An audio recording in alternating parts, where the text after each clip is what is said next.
We are 1039 WDKX Wake Up Club. Thank you for making us a part of your day. Make sure you go to WDKX app, WDKX.com, and sit down with a number of different guests, including one gentleman who I've met previously who was running for the mayor of the city of Rochester, Shashi Sinha. Hello, how are you again? Hey, thanks for having me again. Now, we've talked before on the show, but on this format, we're going to take a little bit longer in a sense to break down a lot more of your run for the mayor of the city of Rochester. So can you tell people who may be watching this for the first time or may be watching it again to try to see where your number one points are to run for city of Rochester, a little bit about yourself?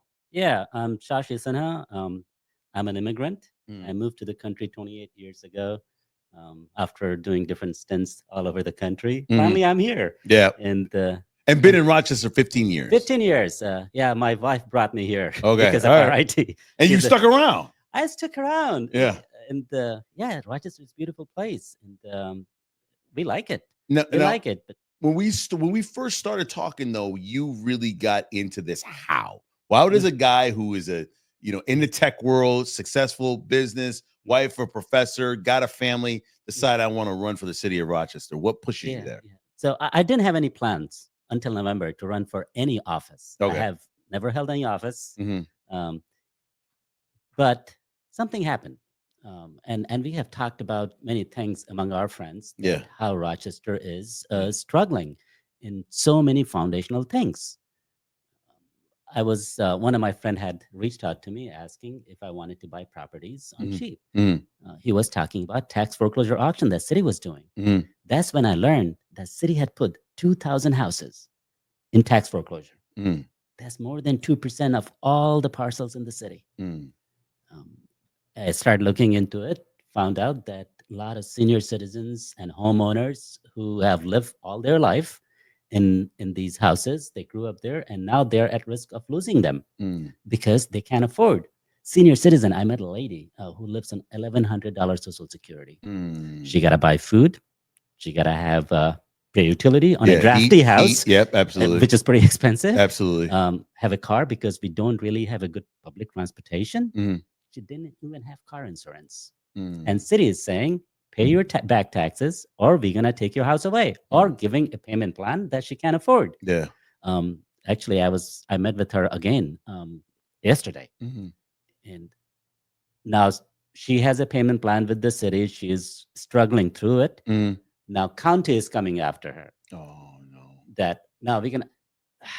It's somebody who is drowning, and cities coming up from the top and pushing them down further. Yeah. This is horrendous. This is not policy. Mhm. This is cruelty. Mhm. So that incident of city putting these many houses and owners into this kind of situation, Yeah. it just said, no, this is it. This is the tipping point. All right. So And that pushed you. that pushed me. That saying that, you know what, I'm gonna get into this thing. I'm gonna fix this damn thing. Okay. All right. So that gets you into the running for it. Yeah. Now, housing is a big part of the city of Rochester. It's been discussed for years. Mhm. That it's been an issue. The ever rising cost of rent, mortgages, all these different things. It's more than just the city of Rochester, but the city of Rochester has always been a topic of discussion. That propels you to get in. But as mayor of the city of Rochester, it doesn't stop there. I'm going to go back to the housing thing in a minute, but I want to get your thoughts on the real three things that people care about when it comes to safety. How will you police? How will you help with education? Because that's part of the city of Rochester. They've got to have safe neighborhoods and very good schools for people to want to live in the city of Rochester. And then housing is depending on who you are, could be first, it could be third on that list. So you discovered the passion started to run for mayor through housing. So now that you're passionately in it because of this, how do you plan on making the city of Rochester safe? You have hit on the three foundational pillar that I have come up with, that we must address these three. It starts with safety, goes into housing and education. If you leave any of these three out, we cannot move forward. Yeah, we cannot grow. For you as a society, that's any place in Rochester specifically, but any place. If you have a city, people want to be safe, people want to educate their kids, and people want to be able to afford the house they're living in. Exactly. So my philosophy that I came up with is a strong social safety net combined with hypergrowth. Okay. So when I talk about a strong social safety net, I'm talking about these three things: safety, housing, and education. Okay. So let's just start with maybe housing, because that's what you brought up. Okay. That's because all of these three things are interconnected. I'll tell you something. Probably you already know this. Rochester has become a rental city. Yes. 62% of our residents live in rental. That's extremely high for the size of the city. Yeah. And we also know that when our population goes that high in rental, city goes in decline. You have seen that blocks and blocks bought out by investors. Okay. And made these single family houses into rental units. It's a very short term thinking, thinking that, oh, we need more housing and just build more rentals. It's a step in the wrong direction. It brings the same kind of problems that we have seen, and it exaggerates it. Yep.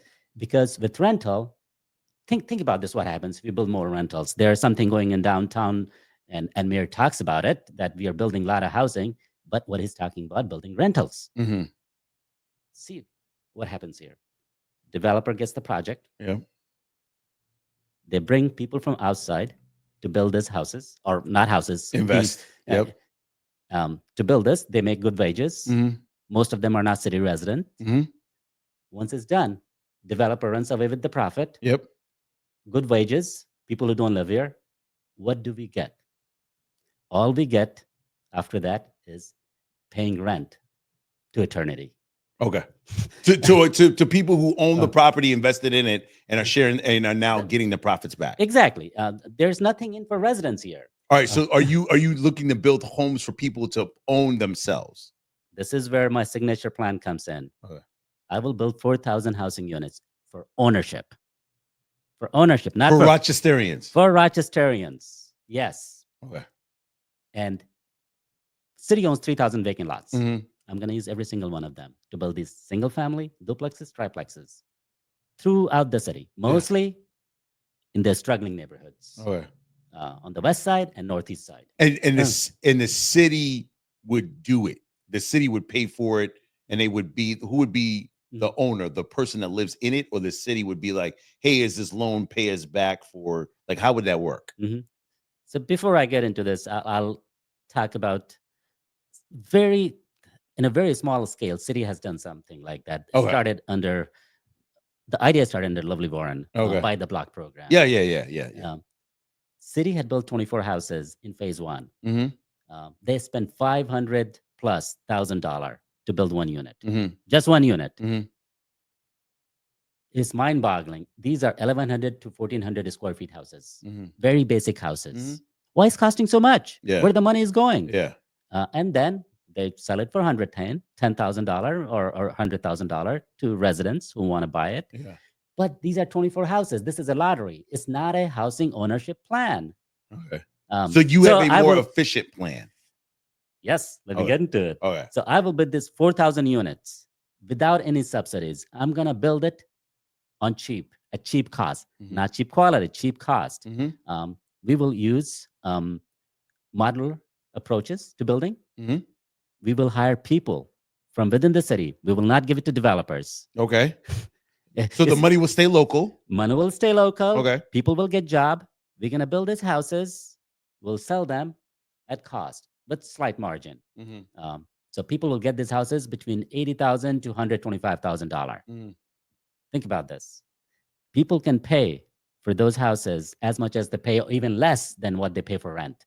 That can move 5% of population from rental to ownership. Okay. That's huge. Yeah. City has never seen anything like this. Okay. All right. So let me ask one question about that, because there's a little caveat in the middle of it. When you go from renting and you go to owning, now will there be resources? Has there been sort of a thought process of resources available for people to say, hey, you have a problem with your roof due to the weather, or you have a problem with your plumbing due to whatever? Is there going to, because renting, you call someone, they come and they fix it. Owning is not that way. Owning is you call around a couple of different people Mhm. that either fix roofs or fix leaks or do what it is. It's a different mindset from renting to owning because you are the landlord as an owner. You are the owner, yes. Yeah. So we got to look at slightly differently. Okay. Fixing the leak, fixing the roof, that is the problem with the old housing stock. Mm-hmm.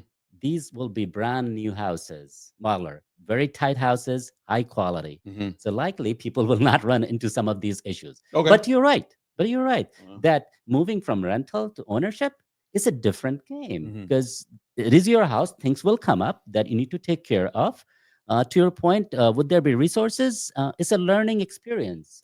When I bought my first house, it was a learning experience. Me too. Yeah, I learned a lot. I learned I didn't know anything. Okay. Yeah, like you have to cut your grass. That's right. That's right. You gotta take the trash out and all of those things. But that is part of being an owner. Yeah. And I have so many people and friends who are looking and want to buy houses, but they can't even afford it. It's out of reach. Yeah. But this is how you build wealth. Yeah. This is the easiest and the simplest way to build wealth. Yeah. No.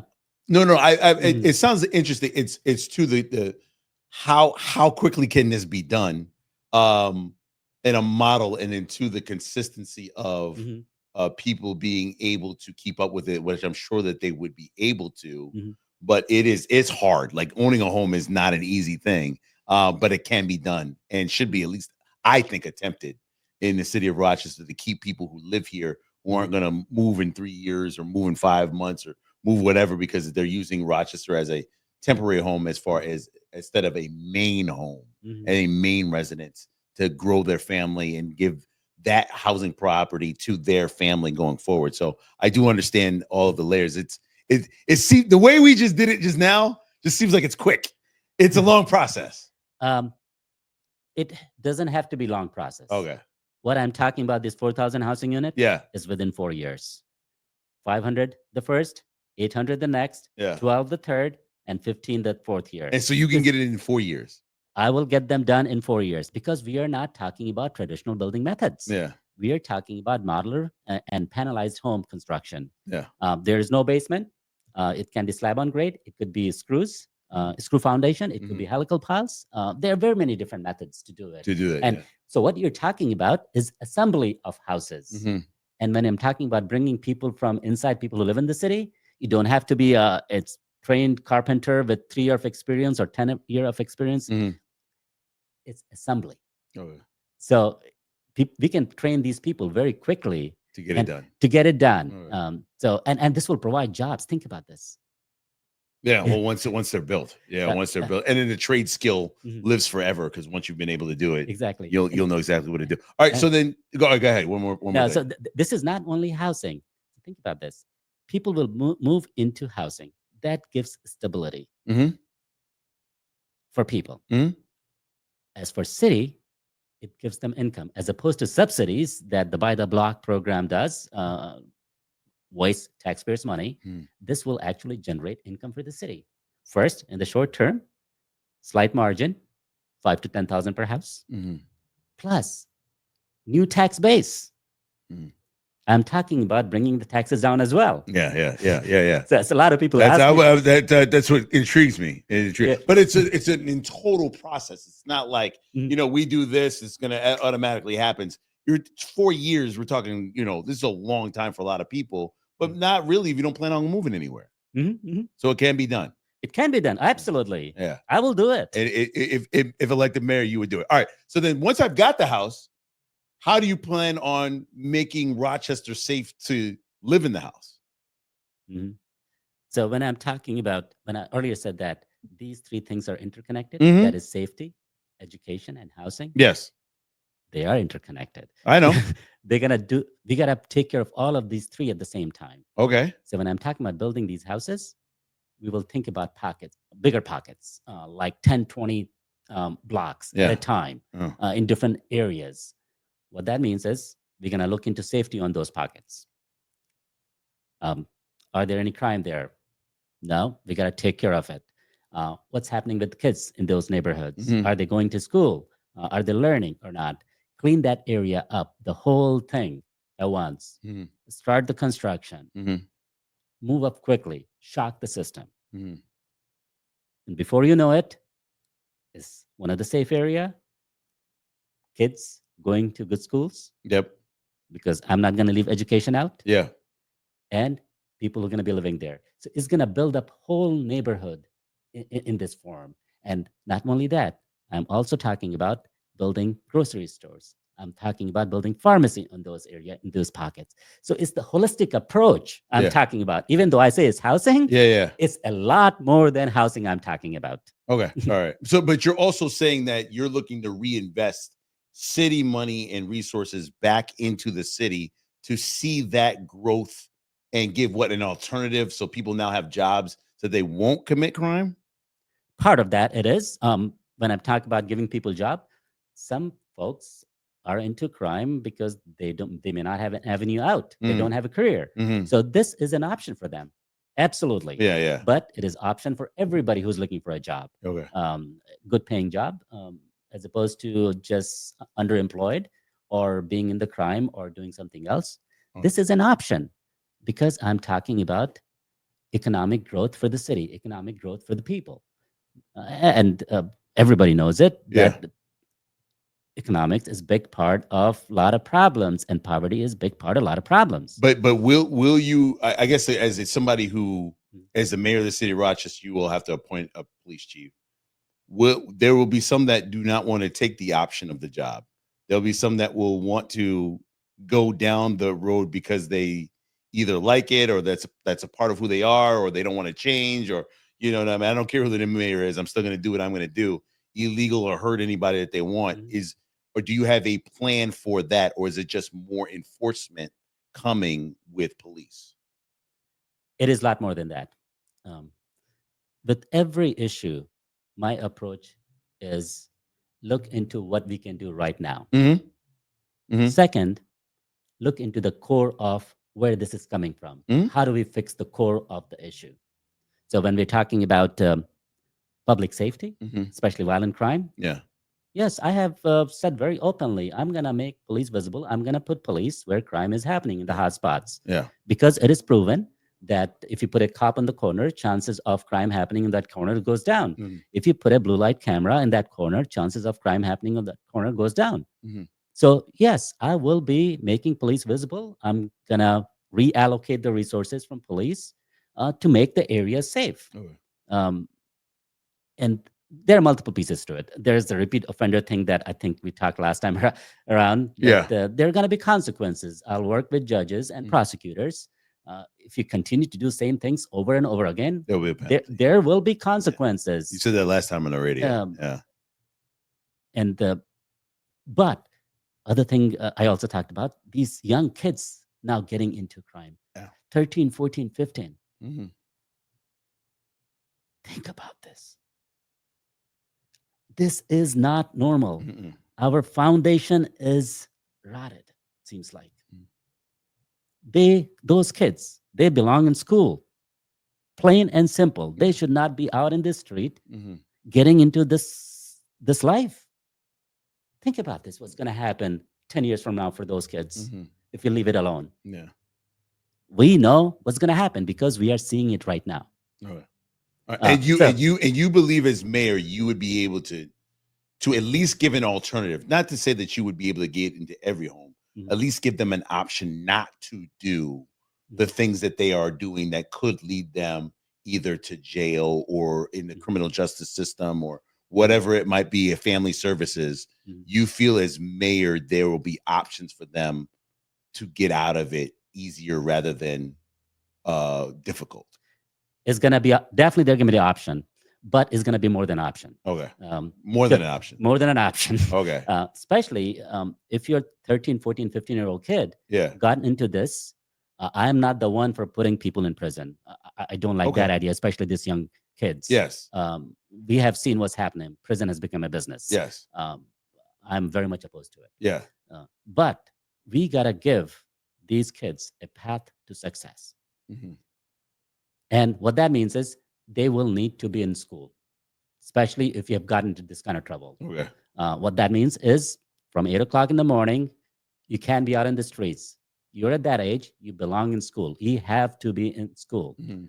After school, after 3 o'clock, you need to be in after school program, Mhm. learn something, Yeah. and go home when your parents are home. Yeah. Also for summer, you can be out on the in home and just doing whatever you want, Mhm. because we are trying to help you. 13, 14, 15. Yeah. I, I didn't know much until I was 20. That's what I was Yeah, doing. yeah. I mean, I grew up in New York City, so I kind of knew a little bit more than I should have. But I knew where the spots were and where not to go. And it's easier said than done. Every family is different. Every family circumstance is different. I just had a parent that I just didn't want to disappoint. So my thought process might have been different than others whose parents were active, weren't active, weren't around. So I think every situation is different. I do like the fact that you're not just going to lock up 14 or 15-year-olds. Clearly, there is some leadership within that family structure that isn't there to help support them, which leads them to decisions 13, 14, and 15-year-olds that'll make, which are not always the wise ones. It's not. So I do understand that, and I appreciate that. And so let's get to the education end of it, because that's the other end that you are very serious about. You, as mayor, wouldn't control what the school district does as it's structured right now. So then how does the mayor of the city of Rochester tell the school board, or suggest to the school board, we need to do this in our city to get our young people and families to succeed? Mhm. So Rochester, this year's budget is $1.1 billion. Mm. And we have continued to perform at the bottom of the list for many, many, many years in New York State ranking. Mm. Actually, probably it's nationwide. Um, so we are in trouble. Mm. Kids are graduating. They are being pushed out without really learning much. Mm. And we know that what we are seeing right now is result of neglect of education for many years. So coming back to the question of, as mayor, you don't control our CSD. Yeah, not the money, not the Not the structure, not the money, nothing. Nothing at all. Yeah. But as a mayor, can you wash your hands off saying that, nope, I don't control RCSD. There's nothing I can do about education? Heck no. Mm. I'm not going to take a backseat. And I have talked about this. I'll be appointing a chief of education who will work with RCSD board, who will work with the new, actually, I saw the new superintendent the other day. Mm. Didn't talk to him, but Yeah. he's here, Yeah. working with parents, working with teachers, working with students, putting targets that what exactly we need to do to fix these issues. How do we improve performance for kids? How do we make sure that kids actually are going to school? Mhm. So this chief of education will be coming in, setting the direction, working with the superintendent and with the board, and doing the measurement on an ongoing basis. Very active, communicating with community Mhm. and parents. Mhm. What is happening, how we are tracking towards those goals. Yeah. And I'm not talking about some 10-year goal. I'm talking about yearly goals. How are we doing? Are we progressing on those goals or not? Graduation rates, test scores, All of it. Okay. All of it. And making sure that $1.1 billion is going towards education and kids. all the And time. all the time. Okay. All the fluff is gone. Okay. It should be gone. All right. So let me go back a bit, Mhm. because there's a point of it would be a city person that you would be in charge of. All they do is find out how RCSD is running and going forward. It's not a takeover, by the way. I want to be clear. Yeah, about this. you're not mayoral control. That was Not- something brought up before about mayoral control over city schools, Um, and the mayor would have. You're not looking at that. No, I'm talking about having a strategic partnership, Okay. a very tight one that sets the direction of what we should be doing and how. Well, everybody should be on the same page. I agree with you on that. But there's a portion of this that's kind of like, well, I don't need to report to whomever you would report as the head of education, because they don't work for them. They would work for the school board. So can you anticipate there's some friction there? And there could be some friction, but I also think everybody means well. Everybody wants our kids to succeed. Yes. Yeah. And get educated. That should be the goal. Yeah. That should be the goal. Yeah. And public will be very aware of what's happening. all the time. Yeah. So if the frictions, if it's warranted, and if as mayor and as chief of education says or try to do something else, it's going to be public. But at the flip side of it, if board and people involved are not cooperating in making our kids' life better, then we have a problem. So no, it's gonna be cooperation between all of these parties. Okay. And I have said this last time. All right. We don't have an option. This is something we need to do. We will be doing this. Okay. All right. So there's no back. Well, I just want to prepare you for the possibility of petty. Like the possibility of I don't want you don't write the checks for me, or you can't tell me what to do. It shouldn't get in the way of the greater good of the education of people, especially within the city of Rochester or any situation. But as far as politics goes, politics and petty go running in. So are you prepared to deal with that? Oh yeah. And I deal with all these things all the time. Okay. In business, and especially in my corporate world. Yeah. I mean, different groups. I manage large budgets. Yeah. Where people want to invest in certain different things, and often competing priorities, exactly opposite of each other. Yeah. So, but you come down to that what the goal is and how do we get there together. Yeah. It's building partnership. Yeah, well, but I also know, like in the tech world, it's kind of like you want this to efficiently run better. You want this, and we're not. You're to your point, to a certain extent, we're not getting the results that we need. Hence, what makes you a better candidate than Malik Evans, than Mary Lupin? As you wrap up, can you tell me why people should vote for you? Sure. Other than what we just talked about for the last 20 minutes. So, I am completely different than the other two. Both in my approach, in my scope, and how I'm going to do things to fix things. I am thinking holistically. I'm running to fix Rochester from ground up. I'm talking about revival of Rochester, economic revival of Rochester. Think about this, where we are. We have three basic pillars, and we are failing on all those three. We have triple whammy. Nothing has happened for many, many years. So if you leave it to people and politicians right now, we exactly know what's going to happen in the next 4 years or down the road.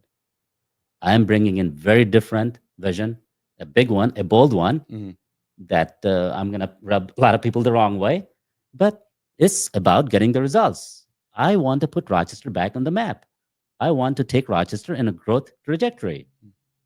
And when we talk about revenue for the city, I'm talking about increasing revenue from outside, not by penalizing the city resident. So both in my approach and scope, I'm night and day. Okay. All right. Compared to Mayor Evans or Mary Lupin. Shashi Sinha, running for mayor of the city of Rochester. When's the primary again? June 24th. June 24th. Just keep that marked down on your calendar. Thank you for joining us on the WDKX Podcast Network.